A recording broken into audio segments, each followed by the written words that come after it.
Stay tuned for this review because this is a must-listen fantasy book that everyone needs to listen to. Regardless if you like fantasy or not, you will love The Name of the Wind.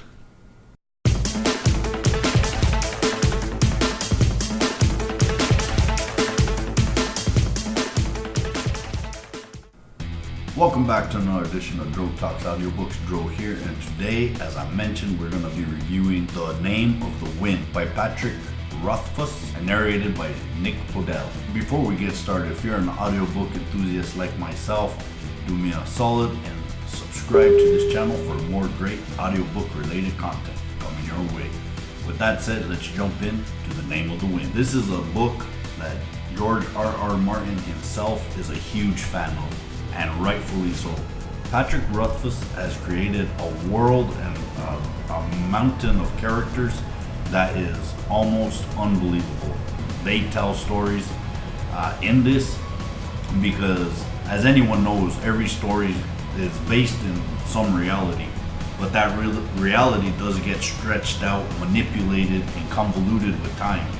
So you hear this basic stories from the peasants that are working around this village, hanging out after a hard day's work, drinking some ale with the good old innkeeper Coat. So this is the timeline we're on. This is the story we're introduced to, and there's drama in this story. There's suspense. There's a menace that's conquering. There's a war that's going on. There's people that are getting shipped off. I mean, this timeline and this part of the story is very vivid, and it's very real, and it's real from the commoner's perspective. Forget all the hoopla with knights and dragons and this. This is the people that are farming and their worries and their fears, and them getting together, eating a solid meal, drinking some ale, and you get the sense of the world through them, and it's just fantastic. But like I said, this is really two stories. So quickly on, no spoilers here. I'm going to keep this audiobook review very spoiler free, but pretty quickly within the book, you understand that Coat is more than he appears. And a lot of the stories that have been told are stories actually about him. But Coat appears to be a very young man. So no one, really suspects that this can be the same individual of the stories that took place such a long time ago. And this is where Coat comes into play and starts telling a story of his own. But to tell this story, he actually acquires the services of a scribe that stays in town, and under certain circumstances writes down, basically Coat's autobiography, and Coat starts telling his story, and that's where the next timeline kicks off. And it starts when Coat is no longer Coat, because that's like a name that he just kind of took to kind of get away from this fame that he created for himself. So we go back when Coat was just a child by the name of Kavoth. Not a very original secondary name, I suppose. But Kavoth, and I'm probably butchering his name, but Kavoth, so he is not high-born, he's not royalty, he has nothing to do like that. His father is a bard, and he is part of a traveling group of actors and musicians, but a very famous group that actually wears the colors of the king of this kingdom, and they're known as the Demaru. I'm probably butchering a lot of these names. Demaru? Demaru. Sounds nice either way. They're part of the Demaru, which is like a very high level bard group. And as Kavoth is traveling with him, he's learning how to play instruments, and from a very young age, Kavoth's parents realize that this kid is not no ordinary kid. He's very special. He picks everything up very fast, and he's becoming a very talented musician. He's picking up sciences and maths and this, that, and the other. And in his company, there's, I can't think of the name, but it's basically in between a doctor, a physicist, and a wizard. This individual, this old man, starts teaching Coat the magic system, which is called Symphony. And Symphony is a wonderful magic system, probably one of the most fleshed out magic systems I've ever read or ever listened to.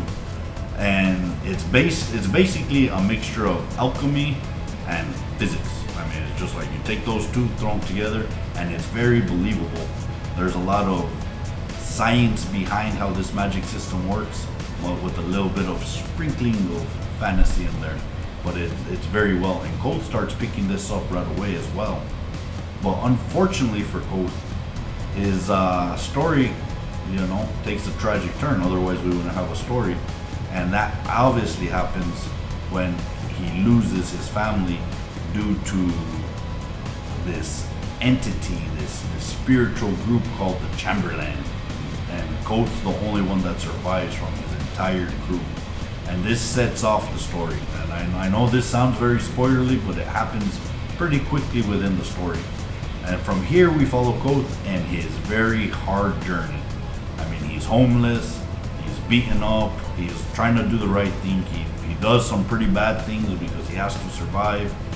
And it gets more and more desperate. And every time he makes a breakthrough, man, do you feel it? Do you feel like, yeah, you did it, you survived, and he becomes stronger as a result. This takes him on a path towards learning symphony, because he saw this wizard, this old man that was teaching him these items, call the name of the wind, thus the name of the title of the book. And by knowing the name of something, you have absolute power over it. So if you can figure out what the name of the wind is, you can actually call upon it to do your bidding. So Koth is obsessed with this. And he's obsessed with this because he wants vengeance. He wants vengeance from the Chamberlain, the people who killed his family. So this drive, this obsession takes him to the university so he could study as a young mage / physicist / engineer. I guess you would throw engineer in there because they do make a lot of mechanical type items. And Koth, through struggle and tears and hardship, he gets accepted in. Along his journey, he meets, which is basically his love interest, which is a beautiful young woman by the name of Denna. And she ends up becoming a very important part of this book because she is his love interest, and a lot of his motivations and are tied towards this young lady. But what I do like about this book is they do not keep them together. I mean, they split apart, they come back together, they split apart. It's a very interesting take on this love story from a fantasy perspective, and I really do like it. So as Koth is in the university, he does not make it easier on himself, and he makes a very big enemy of a young man that's also studying, but this young man happens to be a royal, and his name is Ambrose. And these two enter basically in a blood feud where they absolutely hate each other. Remember, all this is taking place on a secondary timeline. This happened in the past. The actual story is the innkeeper telling the scribe about all of this. And you get lost into this story so well because it's such a wonderful story. And then something happens and we go back to the innkeeper and we go back to present day to real problems. And then you start tying all the elements of this story. You start tying all those elements with what's happening right now, and you're starting to wonder, whoa, what you doing, Koth? What did you do? What's going on? And the other very enjoyable part is, again, as all these peasants are telling their stories, you start hearing the reality behind those stories, and you start seeing how some events are not as grand as they make them out to see, and how some events were greatly reduced and they were much more grand. So again, this is just kind of like a small synopsis of what The Name of the Wind is.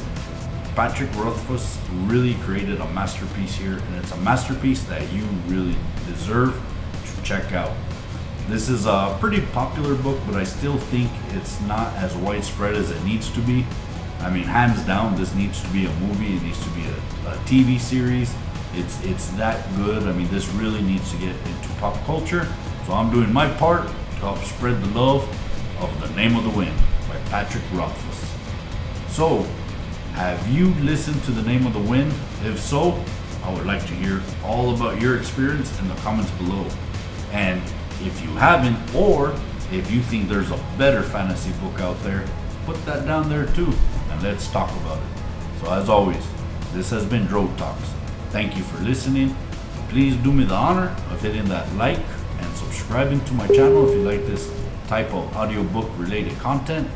And we'll see you next time.